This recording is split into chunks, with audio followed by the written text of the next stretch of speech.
नमस्कार सर। कैसे हैं आप? मैं बहुत बढ़िया। गर्मी तो धुआंधार पड़ रही है। अरे पूछो मत सर, अंदर से उबल रहे हैं हम लोग, ये नहीं पता कब फट जाएंगे। चलिए, उबलता हुआ एक प्रश्न आपके सामने है। प्रश्न ये वक्फ बोर्ड पे बात करनी थी आपसे। वक्फ बोर्ड 1954 में गठन हुआ, ये तो आप जानते ही हैं, और अभी के समय 8,54,000 एकड़ से भी ज़्यादा ज़मीन है। ये तो डेटा हो गया, लेकिन वर्तमान जो समस्या है, कोल्हापुर मंदिर के आसपास की ज़मीन को वक्फ बोर्ड ने अपनी ज़मीन मालिकाना हक जताया है। आखिर क्या कारण है कि वक्फ बोर्ड बार बार ऐसे मंदिरों के ज़मीन को टारगेट करता है, और 6 मंदिर से भी ज़्यादा पे टारगेट वो कर चुका है? सर देखो, वक्फ बोर्ड जो बना वो कहीं ना कहीं वक्फ बोर्ड वाले आज सिर्फ ज़मीनों पर कब्जा ही नहीं कर रहे हैं। मुस्लिम लीग ने एक देश तो अलग ले ही लिया, उसके बाद में हमारे हिंदुस्तान में इन लोगों ने वक्फ बोर्ड की एक वो संरचना करके उसी मुस्लिम लीग को जिंदा किए हुए हैं। इनका मकसद ही ये है कि इस तरीके से ज़मीनों पर अपना आधिपत्य करें, और इसी के तहत आपने जनसंख्या का भी स्तर देख ही रहो जिस हिसाब से बढ़ रहा है। इनका गजवाए हिंद का एक ख्वाब है जिसको लेकर ये कर रहे हैं। लेकिन मैं आपको बता दूं, अब सरकारें बदल चुकी हैं, अब माहौल बदल चुका है देश का।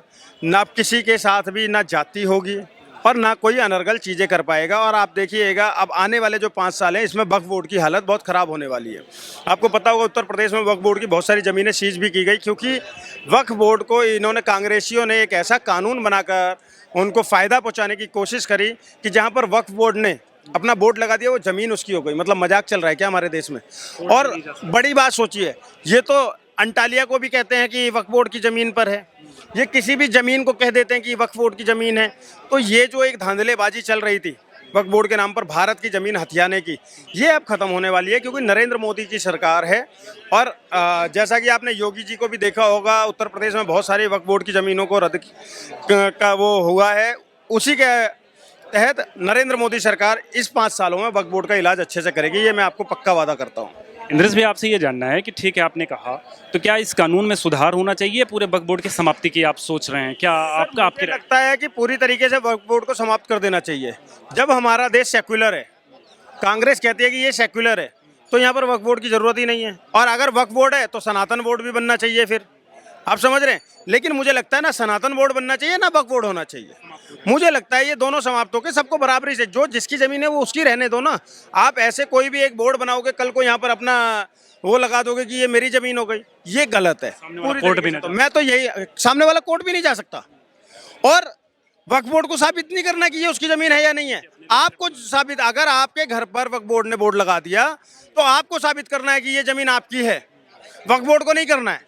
तो आप समझिए इस बात को, ये कितनी बड़ी कांग्रेस ने धांधलेबाजी करी थी भारत के अंदर में, किस तरीके से इस चीज़ को फैलाया गया। तो मैं बार बार कहता हूँ, जब हमारा देश सेक्युलर बोला जाता है, जो कि मैं नहीं मानता हूँ है नहीं सेक्युलर, लेकिन हमारे देश को सेक्युलर कहा जाता है, तो मेरा सिंपल से कहना यह है कि फिर यहाँ पर वक्फ बोर्ड की ज़रूरत क्यों थी? और अगर वक्फ बोर्ड की ज़रूरत थी तो सनातन बोर्ड क्यों नहीं बना? और मैं इसका पूरी तरीके से पैरोकार हूँ। मैं ये कहता हूँ कि ना वक्फ बोर्ड होना चाहिए, ना सनातन बोर्ड होना चाहिए, अखंड भारत होना चाहिए। हम भारत के लोग, हम भारत के नागरिक चैन और सुकून से रहे। यहाँ पर कोई भी बोर्ड आए और किसी की ज़मीन कब्जा कर ले, ये क्या बात होती है? अभी जो है तीसरे नंबर पे है, सबसे ज़्यादा ज़मीन है रेलवे के पास, सेना के पास और वक्फ बोर्ड के पास। ये अपने आप 8,54,000 एकड़ ज़मीन। आप सोचिए, 8,54,000 एकड़ ज़मीन वक्फ बोर्ड के पास है।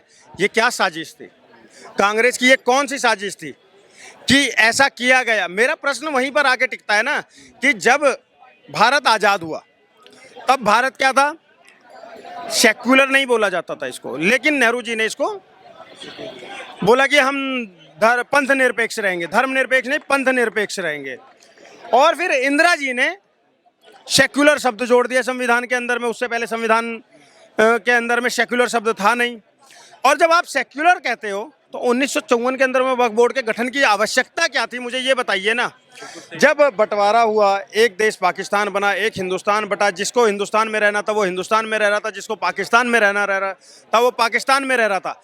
पाकिस्तान के अंदर में उस समय पर 23% हिंदू था, वो आज कितना बचा है वहाँ पर? 1%। हिंदुस्तान के अंदर में 2% मुस्लिम्स थे, आज हिंदुस्तान में कितने हैं? 14%। तो यहाँ तो किसी को समस्या नहीं हुई ना, सब अमन और शांति से सुकून से रहे ना। लेकिन वहाँ पर मार के भगाए गए।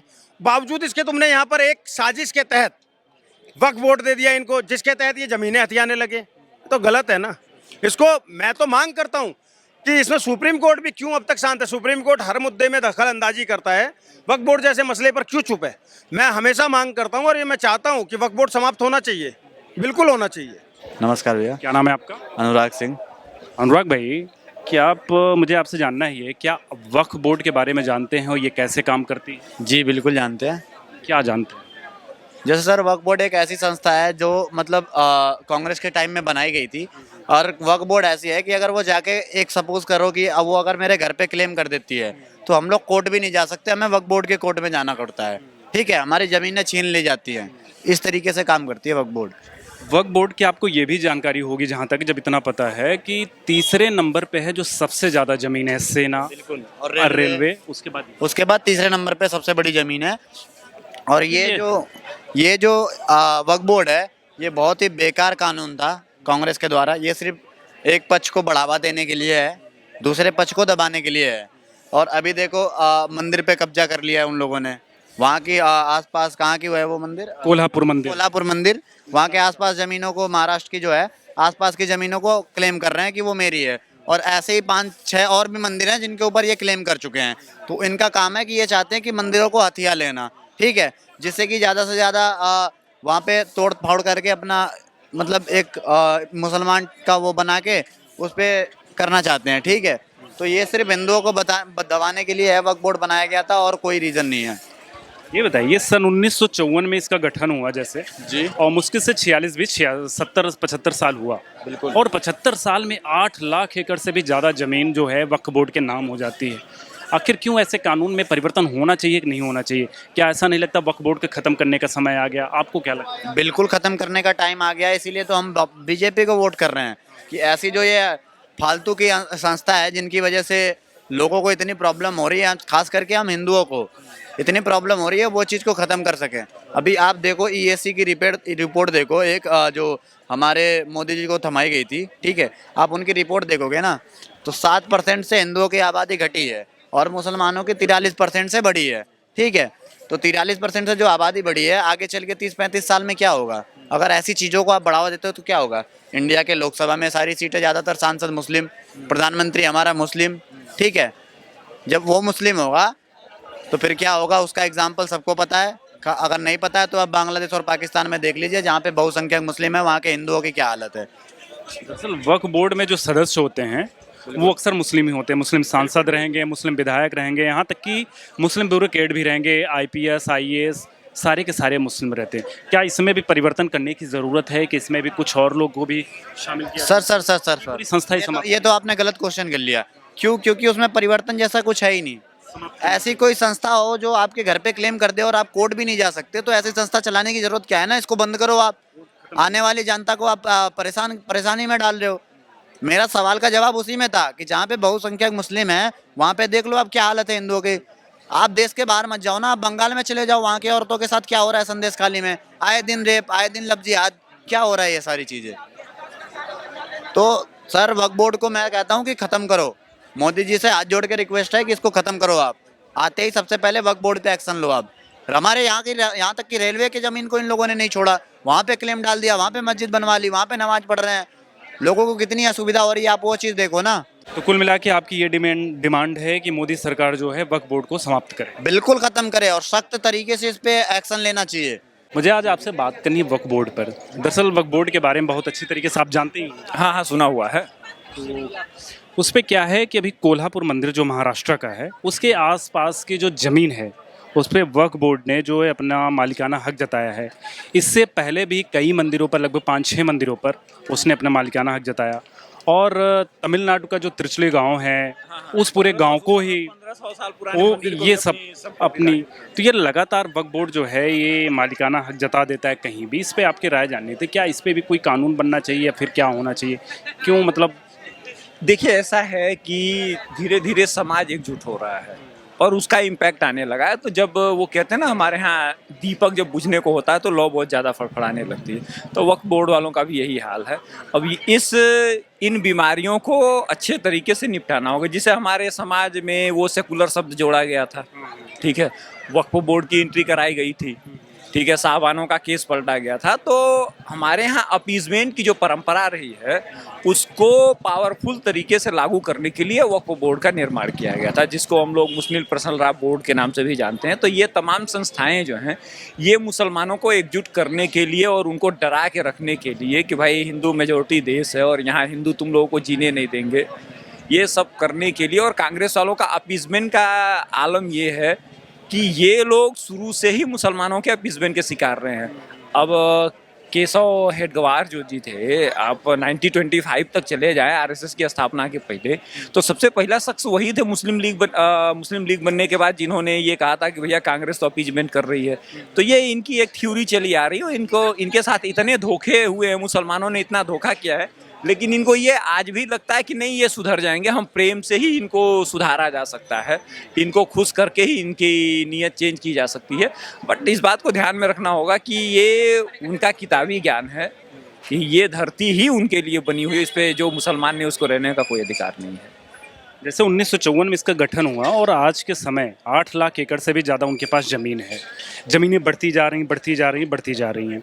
लेकिन जो वक्फ बोर्ड में जो सदस्य होते हैं, या तो मतलब आपके मुस्लिम IPS IAS होते हैं, मुस्लिम ही सांसद होते हैं, सांसद विधायक हैं, तो क्या वक्फ बोर्ड में मेंबर की बदलाव होना चाहिए या फिर वक्फ बोर्ड के समाप्त करने का भी वक्त आना चाहिए? देखिए, ये परंपरा ही गलत है, इसको पूरी तरीके से समाप्त किया जाना चाहिए। उसी के लिए UCC की तैयारी की जा रही है। देखिए, यूनिवर्सल जो इंडिया का है वो कानून आने के बाद पहले माइनॉरिटी डिफाइन की जाएगी, पहले ये डिसाइड किया जाएगा कि माइनॉरिटी कौन है। ये जिसकी आबादी 30 करोड़ हो, 20 करोड़, जिस देश में किसी धर्म की आबादी हो, आप उसको माइनॉरिटी कैसे कह सकते हैं? किसी देश की जितनी आबादी नहीं है उतने हमारे देश में माइनॉरिटी का मतलब होता है सिख, मुश्किल से 1 करोड़ आबादी है उनकी, 1.5 करोड़। जैन 10-20 लाख की आबादी है, यहूदी हैं 2-3 हज़ार लोग हैं, क्रिश्चियन भी हैं तो वो भी 1-8 करोड़ 2 करोड़ के आसपास हैं।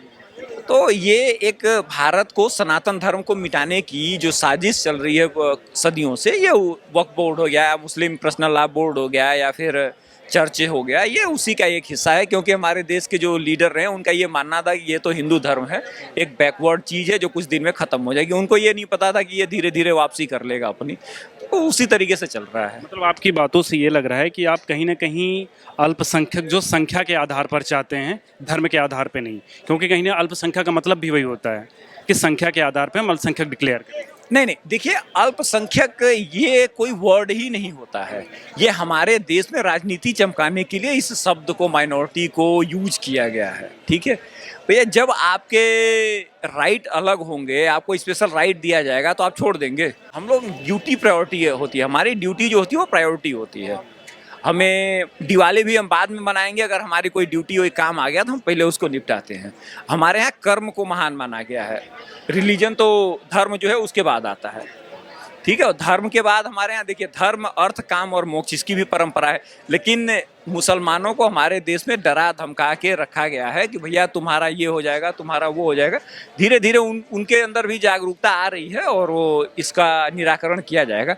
देखिए, जब तक आप सबको समान अधिकार नहीं देंगे तब तक इस तरीके की बीमारियों का निराकरण नहीं किया जा सकता। आप एक देश में 10 तरीके के कानून नहीं लगा सकते हैं। सर जी नमस्कार। नाम है आपका? सर सनातनी दीपक शर्मा नाम है जी। दीपक भाई, आपसे ये जानना है कि पहले तो ये बताइए, वक्फ बोर्ड के बारे में आप जानते हैं? हाँ बिल्कुल जानते हैं।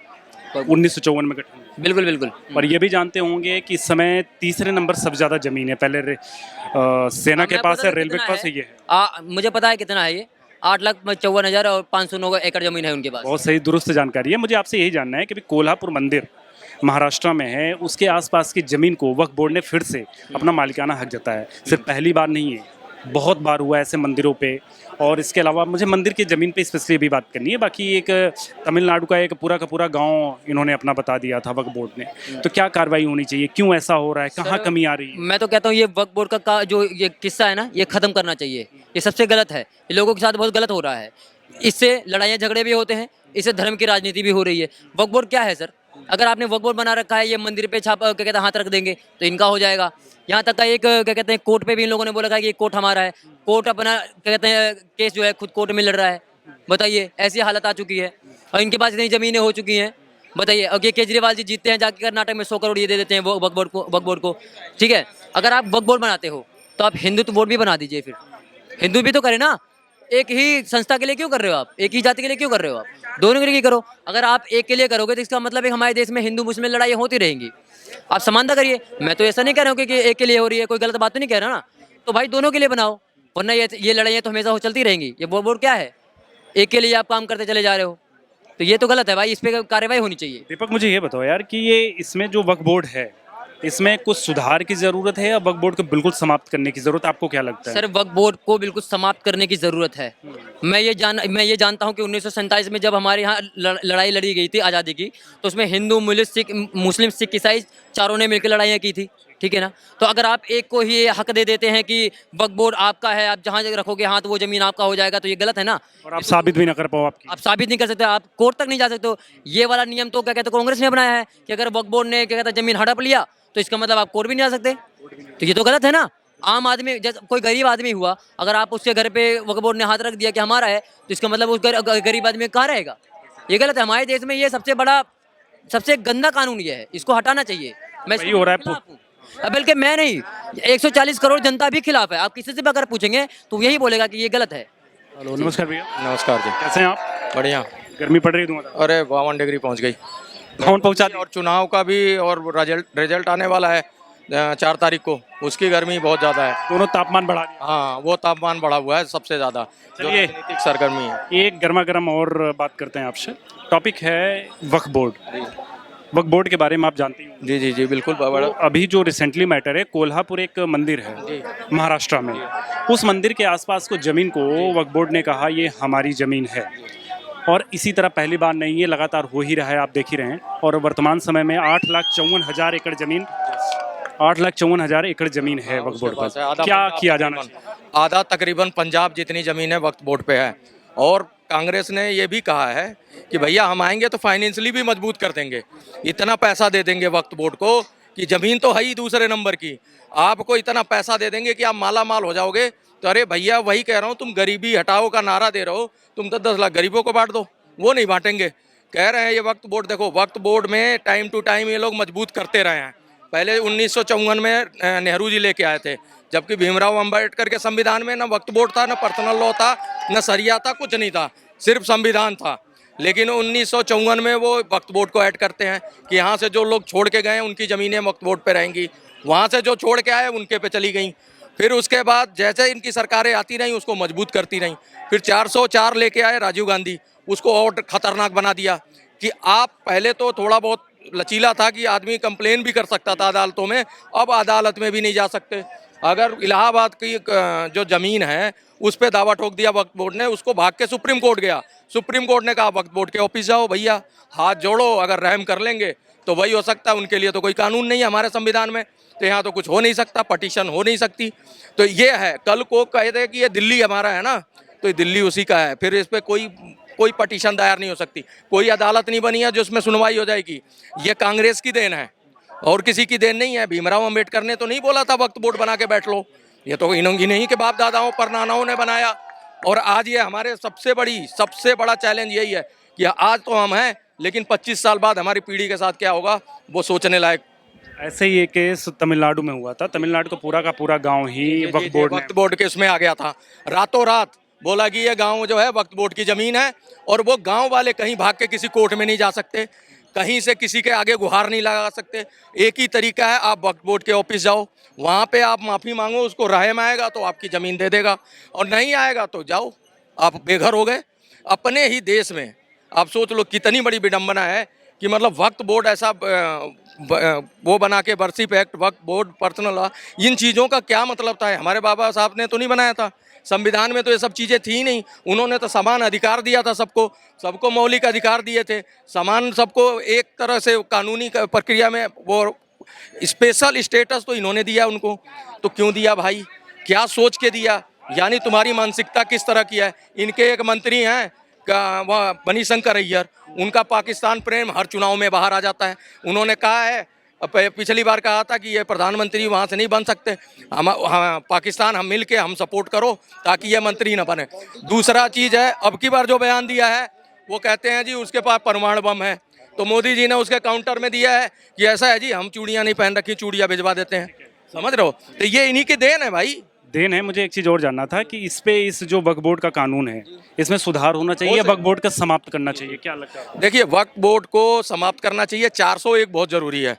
अगर आप पे 3/3 बहुमत है तो ये जो इतने कठोर कानून बना के, ये वक्फ बोर्ड हो गया, वर्दी पैक्ट हो गया, यूपीए हो गया, पीए हो गया, उसके बाद ये हो गया 6A, जो रातों रात 60 लाख बांग्लादेशियों को कानून नागरिकता देके राजीव गांधी ने बसा दिया था। ये सारे कानून में संशोधन करने के लिए 401 मांग रहे हैं मोदी जी। 272 नहीं चाहिए भैया, साफ साफ कह रहा हूँ। 272 में रोड बन गए, सारा डेवलपमेंट हो गया, सारी सुख सुविधाएं ठीक हो गई। अब हमें जो है सबको टॉयलेट मिल गया, घर मिल गया, छत मिल गया। अब हमें कानून में जो चेंज करने के लिए 401 चाहिए। हाँ, 401 कानून में चेंज करने के लिए चाहिए। एक जो कानून बदले गए हैं उनको रीस्टोर करने के लिए 401 मांग रहे हैं। अभी तो देखो, संविधान जो लेके वो लाल डायरी दिखा रहे हैं ना जगह जगह रैलियों में, उसमें जो पहले पेज पे था ना, वो राम जी की फोटो थी, उसके बाद गुरु नानक की थी, नटराज की थी, गुरु गोविंद सिंह की थी, उसके बाद छत्रपति शिवाजी की। ये फोटो में गायब कर दी गई आर्टिकल 1 के तहत। वो नेहरू जी ने की, उसमें एक भी फोटो नहीं है। वो फोटो ना होने का नतीजा आपको बता दूं, स्कूलों में हमारे को प्रार्थना या गीता या रामायण या हमारे जो ग्रंथ है वो नहीं पढ़ाए जाते। अगर वो होती तो सारे बच्चों को पढ़ाया जाता, सब शिक्षित होते, सब अपने संस्कार जानते। तभी तो ये सेकुलर बन गए, आधे सेकुलर बन के घूम रहे हैं। उनको पता ही नहीं है नो डायरेक्शन है, उन्हें कोई लेना देना, क्योंकि उनको पढ़ाया ही नहीं गया, वो संस्कार दिया नहीं गया। यह आर्टिकल जो बीच बीच में लाए ये कांग्रेस, उसके लिए। क्या नाम है भाई साहब? मेरा नाम है परवेज जी। परवेज भाई, मुझे आपसे जानना है, वक्फ बोर्ड पे कुछ चर्चा करनी थी। राय आपसे ये जाननी है कि अभी कोल्हापुर का मंदिर है महाराष्ट्र के, जिसके आसपास की ज़मीन को वक्फ बोर्ड ने अपने मालिकाना हक जताया है, और चूँकि आप बेहतर बता पाएंगे तो वक्फ बोर्ड में क्या क्या चीज़ें होती हैं, क्योंकि इससे पहले भी 5-6 मंदिरों को उसने अपना मालिकाना हक जताया, और अभी तक 8 लाख एकड़ से भी ज़्यादा ज़मीन वक्फ बोर्ड के नाम दर्ज है, जबकि 1954 में इसका गठन हुआ था। तो इतनी जल्दी इतनी सारी ज़मीन वक्फ बोर्ड के पास आ जाना कैसे संभव हुआ है? देखो, मैं आपको एक बात बताना चाहता हूँ। पहले तो आपको मैं साफ तौर पे एक बात बताऊँ, 2019 तक मुझे भी नहीं पता था वक्फ बोर्ड होता क्या है, समझ रहे हो बात। तो कश्मीर में तो मैं कश्मीर से हूँ, कश्मीर की बात मैं करूँ, चाहे वहाँ पे मंदिर है, चाहे मस्जिद है, चाहे ये किसी पीर बाबा की ज़ियारत है, कुछ भी है, जब से वक्फ बोर्ड ने वहाँ पे कदम संभाले हैं, मैं एक चीज़ बताना चाहता हूँ, उससे फ़ायदा ही हुआ। क्योंकि वहाँ पे जो लोग इससे पहले यहाँ पे पीर बाबा के मज़ारों पे होते थे, उन लोगों ने दुकानें खोल के रखी थी। जब से सरकार ने अपने अंडर में ये चीज़ें ली और वहाँ पे मुलाजिम के तौर पे कोई रखा है, जो उसके वहाँ पे हमारी वक्फ बोर्ड चेयरपर्सन है या डॉक्टर दरख्शा इंद्राबी जी, तो जब से वो आई है, उस पैसों से, अगर ये ज़रूरी नहीं है कि वो एक तो वो ज़ियारत भी डेवलप होती है, मस्जिद भी डेवलप होती है, ऊपर से उस पैसे से और भी डेवलपमेंट होती है। तो ये एक मतलब सरकार का एक डिपार्टमेंट, मैं कहना चाहता हूँ डिपार्टमेंट ही है, जिसमें ये तो इसमें तो सेफ़ ही है, इसमें कोई ख़तरा नहीं है। वक्फ बोर्ड एक सेफ मतलब सेफ सिक्योर लाकर मैं कहना चाहता हूँ, क्योंकि ये सरकार के अंडर ही रहता है। तो इस पे जो मुलाजिम है वो सरकार के तौर पे ही काम करते हैं। तो वक्फ बोर्ड एक, मुझे तो अपने हिसाब से लग रहा है वो ठीक है, आपके हिसाब से लगता है, लेकिन ऐसा जो कानून है उसमें ऐसा कहा जाता है कि अगर ज़मीन उन्होंने वक्फ बोर्ड ने अब मालिकाना हक जता दिया तो उस पर जिसकी ज़मीन है वो तक लड़ नहीं पाता, ना तो कोर्ट जा पाता है, फिर उनके अपने ही ट्रिब्यूनल होते हैं जहाँ पर ये केस हैंडल करना। एक बात बताना चाहता हूँ, वक्फ बोर्ड में वो गलत बात है। अगर किसी को माली ज़मीन है, किसी का अपना मतलब अपनी प्रॉपर्टी है, मतलब परदादों की प्रॉपर्टी है, उस पर वक्फ बोर्ड का कोई हक नहीं है। लेकिन करता तो यही है। नहीं, इस पे कोई हक नहीं। इतनी जल्दी 70 साल में 8 लाख एकड़ से भी ज़्यादा जमीन। मैंने अभी इस चीज़ पे जानकार नहीं है, आज मैं देख लूँगा शाम को, लेकिन मैं आपको बताना चाहता हूँ, अगर ये चीज़ें हैं तो ये फिर गलत है। देखो, वक्फ बोर्ड को कोई हक नहीं है किसी की ज़मीन छीनना, वक्फ बोर्ड को कोई हक नहीं है किसी को घर से बेघर करना, ये चीज़ें गलत है। वक्फ बोर्ड के अंडर जितना उसको अपनी प्रॉपर्टी है, जितना वक्फ बोर्ड में आता है, स्टेट लैंड है, कुछ है, वो अपनी प्रॉपर्टी संभाले, किसी के घर में दखल ना दे, ये गलत चीज़ है। गलत को गलत कहेंगे, सही को सही, लेकिन वक्फ बोर्ड से जो फ़ायदा हुआ वो मैंने आपको बता दिया। लेकिन आपने ये बोला कि किसी को वक्फ बोर्ड का सिस्टम ये नहीं है, कोई भगवान या कोई हमारा अल्लाह ये नहीं बोलता किसी को घर से बेघर कर दो, समझ रहे हो। तो वक्फ बोर्ड में जितनी अपना सिस्टम है, चाहे स्टेट लैंड है, कुछ है, अपनी प्रॉपर्टी है, उनको संभालने दो, लेकिन किसी को घर से बेघर ये अच्छी चीज़ नहीं है। लेकिन कोल्हापुर वाले मंदिर में भी यही हो रहा है, उसके आसपास की जो ज़मीन दी गई थी वहाँ कुछ मुस्लिम्स को जो है शॉप दिया गया था, लेकिन बाद में क्या हुआ कि पूरी की पूरी ज़मीन वो कह रहे हैं कि हमारी है। देखो, अगर वो उनको माली ज़मीन थी अपने नाम पे, तो वो वक्फ बोर्ड को कोई हक नहीं है उस पर हाथ डालना। या अगर वो मंदिर की ज़मीन थी, या किसी चर्च की ज़मीन थी, या किसी और मज़ार की ज़मीन थी, तो फिर उनको कभी भी निकाल सकते हैं। ये तो मतलब इस पे क्या कह सकते हैं। लेकिन कानून आप कोर्ट भी नहीं जा सकते ना, समस्या ये बात है इस बात की। अगर उनकी प्रॉपर्टी है तो वो कोर्ट क्यों जाए? अगर वो उनकी प्रॉपर्टी नहीं है तो कोर्ट क्यों जाए? फिर तो वो वक्फ बोर्ड की प्रॉपर्टी है, वक्फ बोर्ड संभाल रहा है अपनी प्रॉपर्टी। अगर वो उनको माली ज़मीन है तो उनको घर से बेघर कोई नहीं कर सकेगा, उनको उनके लिए पूरा देश खड़ा है। तमिलनाडु में भी आप शायद आप जानते हो या नहीं जानते हो, तमिलनाडु में एक गांव है, पूरा का पूरा गांव ही वक्फ बोर्ड ने कहा मेरी ज़मीन है, उस पर भी केस चल रहा है। देखो, ये कोर्ट एक ऐसा, मतलब कोर्ट को क्यों कोर्ट बोलते हैं? कोर्ट को कोर्ट इसलिए बोलते हैं कि वहाँ पे एक वो लगता होगा ना, मतलब कोर्ट जो फैसला सुनाएगा वो कोर्ट को ही पता। कानून देश में सबसे बड़ा चीज़ होता है कानून। कानून के दायरे में हम कुछ नहीं बोल सकते हैं। देखो, कानून सब कुछ, कानून एक प्राइम मिनिस्टर के लिए भी वही है, कानून एक जो बेचारा रेडी पे मजदूरी दिन में करता होगा उसके लिए भी सेम है।